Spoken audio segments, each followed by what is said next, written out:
Puerto Rico, the island of enchantment, a land of vibrant culture, breathtaking beauty, and resilient people. But beneath the surface of this Caribbean paradise lies a complex political reality. Puerto Rico exists in a state of perpetual limbo, neither a state nor an independent nation. It is a U.S. territory, bound to the mainland by history, economics, and a relationship that is often fraught with tension. This unique status, formerly known as Commonwealth, grants Puerto Ricans U.S. citizenship. They can serve in the military, they contribute to Social Security, yet they lack full representation in Congress and cannot vote in presidential elections.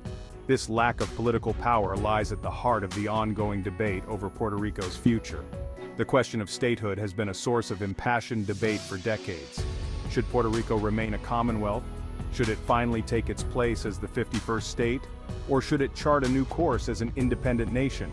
The answers are far from simple. They are intertwined with a complex web of historical, economic, and cultural factors that continue to shape the island's destiny. This essay will delve into the heart of this debate, exploring the forces that have kept Puerto Rico from becoming a state and the passionate arguments of those who fight for a different future. It's a story of identity, self-determination, and the enduring quest for a political status that reflects the will of the people. The road to statehood is often paved with good intentions, and in the case of Puerto Rico, it's also been paved with plebiscites, referendums where citizens vote on their preferred political status. Since 1967, Puerto Ricans have gone to the polls 5 times to make their voices heard. Yet the results have been anything but clear-cut.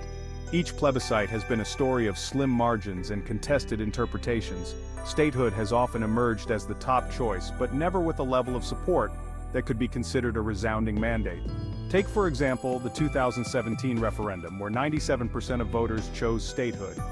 Sounds decisive, right? But here's the catch. Turnout was a paltry 23%. Many pro-Commonwealth voters boycotted the vote, arguing it was skewed in favor of statehood. This pattern of low turnout and boycotts has plagued previous plebiscites, making it difficult to gauge the true will of the people. So, what's the takeaway? The plebiscites have undoubtedly given voice to the desire for change. They've highlighted the deep divisions within Puerto Rican society over the island's future.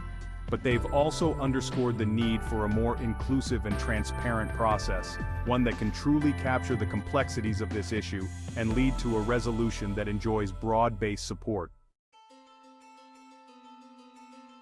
The path to statehood doesn't end at the ballot box. It snakes its way through the halls of Congress, where the ultimate decision lies. And let's just say, Congress hasn't exactly rolled out the red carpet for Puerto Rico. For one thing, statehood for Puerto Rico is a political hot potato. Republicans particularly fear it would add 2 more Democratic senators and several House members, potentially tipping the balance of power. Democrats, while generally more supportive, haven't exactly been falling over themselves to make it happen. Then, there are the economic concerns.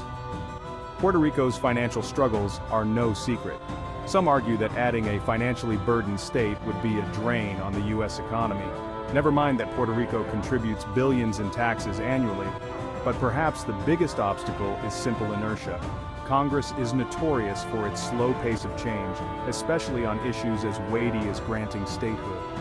Add to that the lack of a clear consensus within Puerto Rico itself, and it's easy to see why the issue has languished for so long. Section 4. The Price of Paradise, Economic Realities and Statehood. Let's talk about the elephant in the room, the economy. Puerto Rico's economic woes are no secret. The island has been grappling with crippling debt, high poverty rates, and a mass exodus of its residents seeking better opportunities on the mainland. This economic reality casts a long shadow over the statehood debate. Opponents argue that statehood would only exacerbate these issues, saddling the United States with another financially burdened state.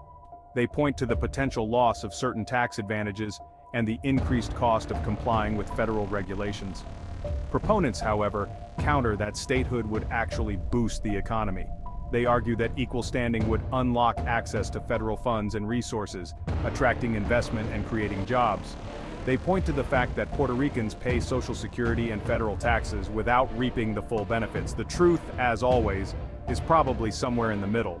Statehood wouldn't be a magic bullet for Puerto Rico's economic woes.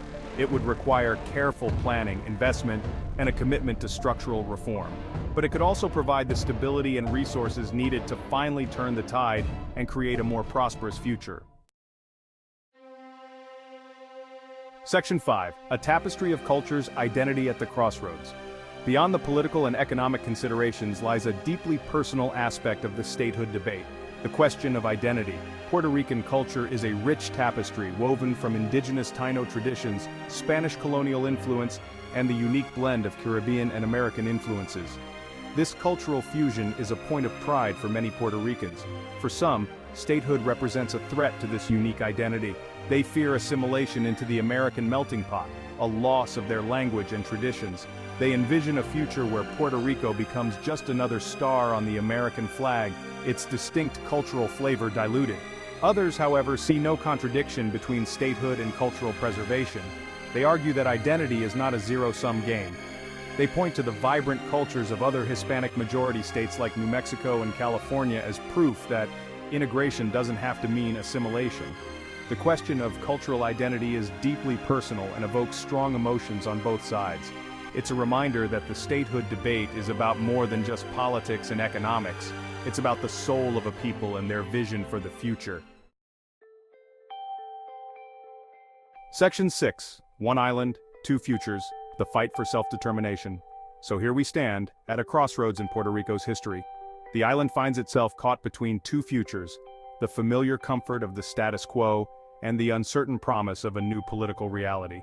The fight for self-determination is a story that's still being written. It's a story of passionate voices on both sides, those who yearn for the full embrace of the American dream, and those who seek a destiny uniquely their own. There are no easy answers, no guarantees of success. The path forward will require dialogue, compromise, and a willingness to bridge the divides that have long characterized this debate. Ultimately, the decision of whether to pursue statehood, independence, or some other form of self-governance rests in the hands of the people of Puerto Rico. The world watches and waits, eager to see how this next chapter in Puerto Rico's story unfolds. Will it be a story of unity and progress, or one of continued division and uncertainty? Only time will tell.